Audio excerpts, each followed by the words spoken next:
Hopkinton Hillers girls volleyball featured a young team last season and a first-year head coach. The Hillers qualified for the playoffs, losing in the early stages, but finished with 11 wins and 10 losses overall, despite their lack of experience.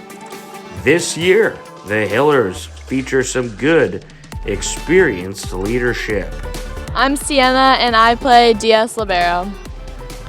I'm Abby and I also play DS Libero.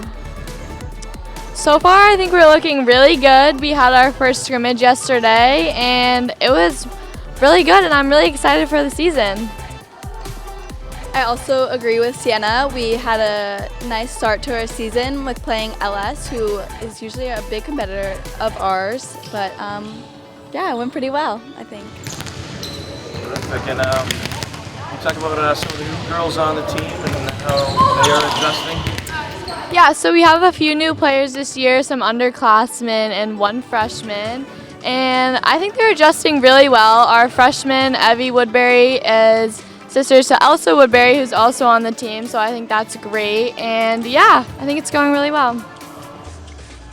Yeah, I think the underclassmen and the new players are adjusting really well. We have already great team chemistry, and yeah, so good start. All right. And do you have any personal or team goals you'd like to reach this season? I think one of our team goals is we want to win TVL champs. Yeah, we're not sure if we can get there yet, but I think if we put in a lot of work in practice and scrimmages and stuff, we might be able to get there.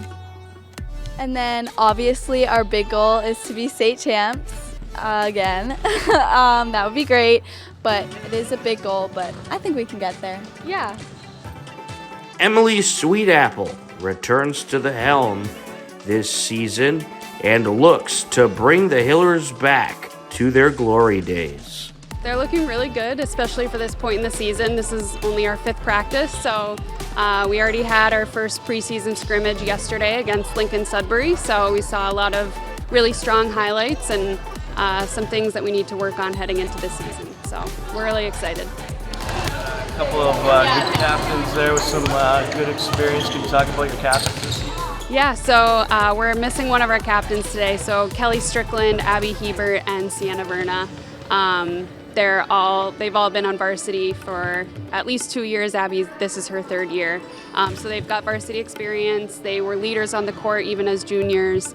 And they were really great with working with the underclassmen on the team last year. So I think they're going to do a really great job leading this team this year. Totally, and I noticed a few new faces this season. Can you talk about some of the new personnel you have? Yeah, so we've got a few new juniors, we've got a few sophomores, and we even have a freshman this year. So a lot of young talent, much like we had last year, and we've got a really high ceiling this year, so I'm excited to see what they can accomplish. All right, terrific. And have you had any scrimmages yet? Can you talk about how those went? Yeah, so we scrimmaged against Lincoln Sudbury yesterday. We played 5 sets. We lost 4 of them. Lincoln Sudbury is a really strong team, and the girls really held their own, and they showed a lot of strengths that we have this season. So The Hillers open the season on the road and will have their first home game on Friday, September 8th, hosting Norwood.